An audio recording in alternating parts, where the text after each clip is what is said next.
welcome to TestGeek Exam Prep's Securities Industry Essentials video course. We will be looking at the new SIE exam that is beginning on October 1st, 2018. I'd like to first start off with, as I do with all of my video courses, the best way in which to study and pass your FINRA exam. Okay? When I first started in the brokerage industry many, many years ago, the boss says, "Welcome to the team. Here, read this. Take a test." So he shows me the 700-page textbook, Series 7 textbook at that time, and that's all I had in which to study and pass the exam. I read that textbook cover to cover 3 times. The third time through, I actually wrote notes on each of the sections, and I swear to this day that writing those notes is what helped me to remember, retain that information so I could pass the exam. Today, of course, there are many tools available to help you study and pass your exam. Now, the one thing that you guys will have that I did not way back in the beginning was many tools, including a study calendar. A lot of the publishers create an electronic calendar in which you can then populate all of the days for your studying, the reading and the practice questions, and your proposed testing. Okay? All of the major publishers now provide these study calendars, which is a nice, handy tool to have, especially for busy professionals where you're working all day, going home, taking care of real-life issues and those sorts of things. So finding the time and the discipline to schedule the time to study and pass your exam is crucial. So those study calendars are nice. Now, again, when I first got hired, the boss passes me this textbook. It was a 700-page Series 7 textbook. Okay? Now, TestGeek Exam Prep does not create textbooks and extensive online practice questions. I leave that for the major publishers. Okay? You'll see why here in just a few minutes. However, the major publishers, Kaplan, STC, Past Perfect, Training Consultants, ExamFX, those are just a few of the many publishers that provide these textbooks. Okay? Now, instead of sitting there and reading that thing, 700 pages for my example, instead of reading that thing cover to cover, you know, how much of that are you going to retain? My goodness, 700 pages of text is an awful lot of material.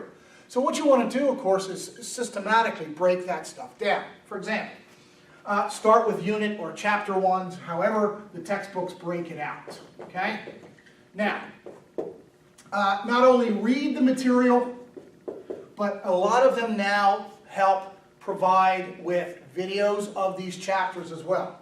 Now, again, there's a couple of things about those videos, okay, that the major publishers provide. One, it is essentially a synopsis of the chapter. However, some people do appreciate having somebody speak it to them as well as reading it, so it can be helpful in that regard.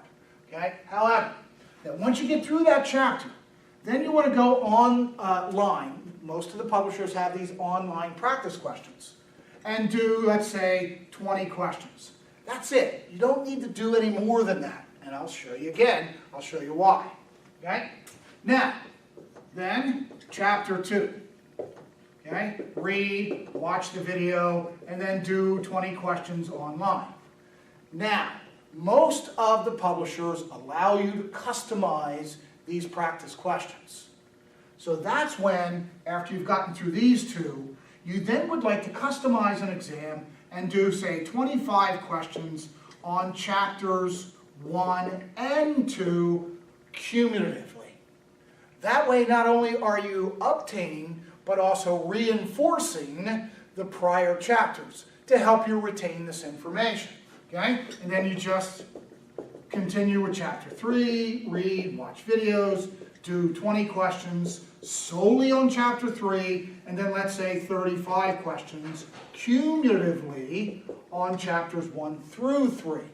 Okay? So again, you are obtaining and reinforcing as you go. Okay? And then you just continue that. So you just broaden and broaden and broaden until you have all of the material there. Okay? Now, next step. Okay? This is where TestGeek comes in. Okay? You want to ideally take a class. Okay? Now, here's where I think TestGeek kind of separates themselves from all the rest. Okay? Because for the test, or for the class, you want to make sure that it concentrates solely on what is on the test. What shows up on the test, how it shows up on the test, and how you should answer it on the test. Okay? These standardized multiple choice exams are all structured the same way. They are structured in a linear format, such as 2 plus 2 equals 4. Okay? However, the test questions often have superfluous, distracting information to distract you away from the primary variables that you actually need to answer the question. And the answer choices can be somewhat ambiguous. For example, one answer choice might say, well, it's 4, except during 2 full moons in the same month that end in a letter R, or something like that, okay? Which actually may be very attractive to your rational brain, okay? A couple other answer choices might say 31, 63, or the square root of 16. You see?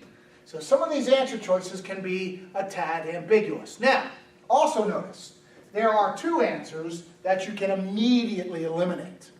And then, of course, it's going to get down to 2 very close answers. Now, if you have any doubt about the actual concept being tested, or the doubt of the answers, see, then you've got this very rational sounding answer choice that will be very attractive to you, that if you're unsure of, that you think, well, there's that 4, that's what kind of I'm looking for. I don't know, that kind of sounds good, right? See, where the actual answer choice, of course, the correct answer, is simply the square root of 16. This is the basic structure of all multiple choice, standardized structured exams. It is a linear format, 2 plus 2 equals 4, with a whole lot of other stuff combined in there, okay? So, the path of least resistance through all of this, okay, in the test world, keep it simple. The more you think, the more you sink.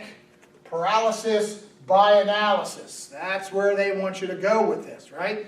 Into the weeds, into Alice's rabbit hole, into some of these answer choices. You've got to learn to keep it simple, okay?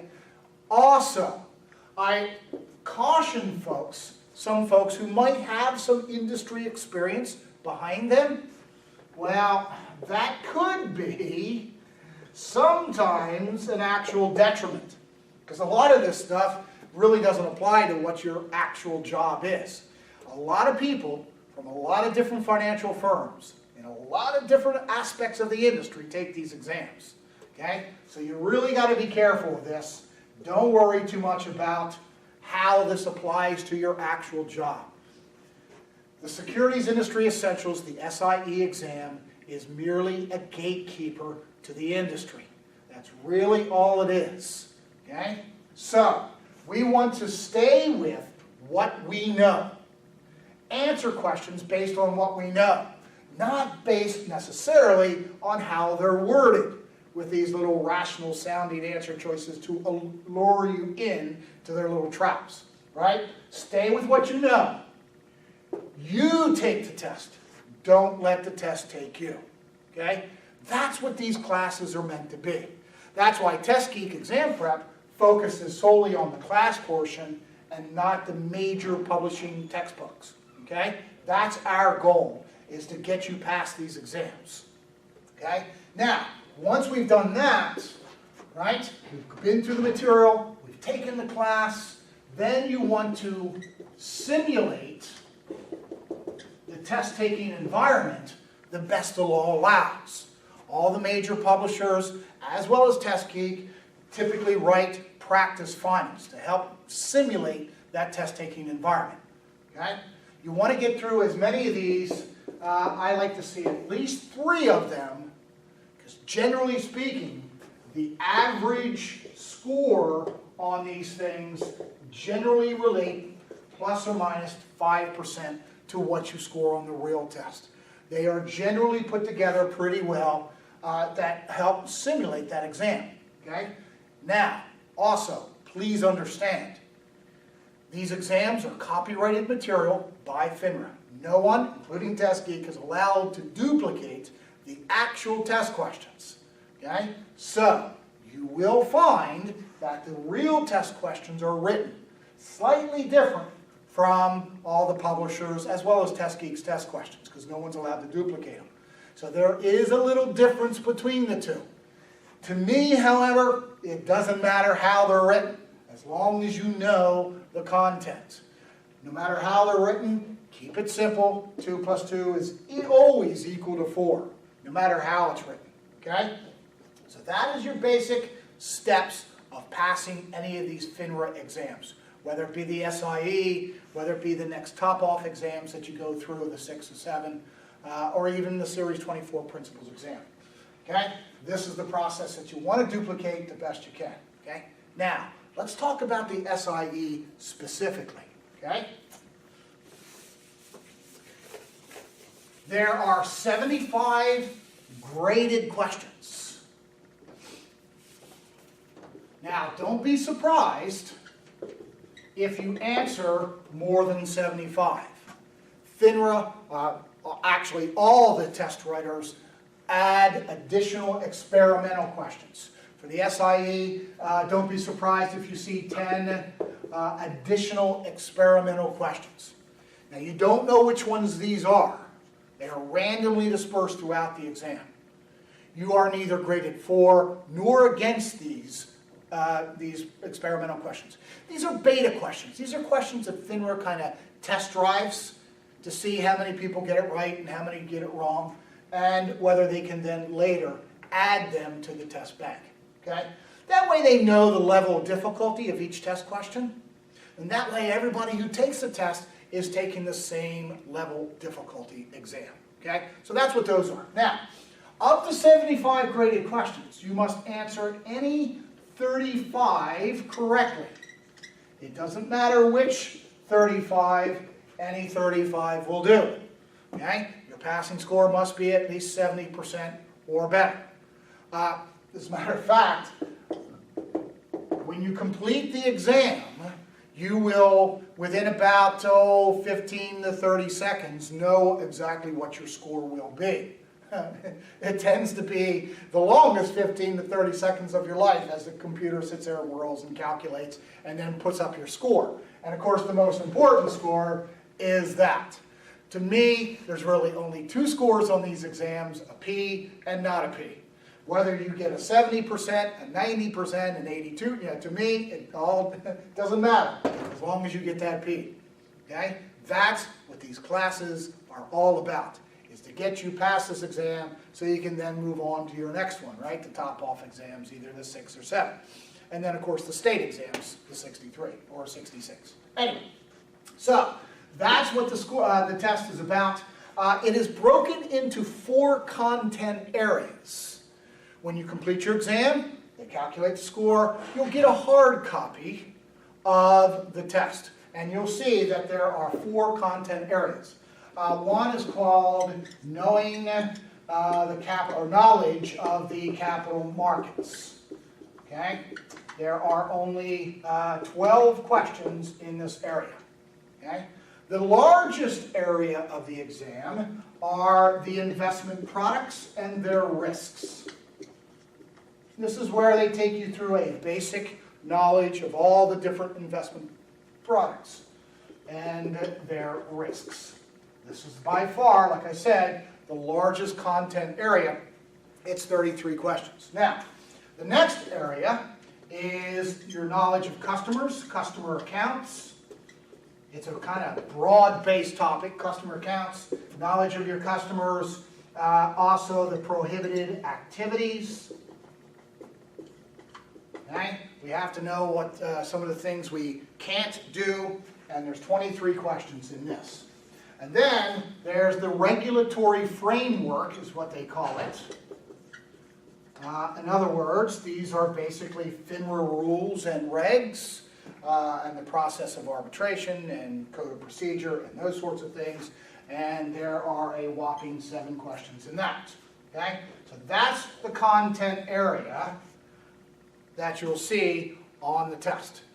In our video course, of course, we're going to go through each one of these unit areas, okay, and cover what the test content most likely will be. What's on the test, how it shows up on the test, and how you should answer it on the test. That's what we cover. In a couple of minutes, but we'll be right back, and we'll start in Unit 1. See you soon.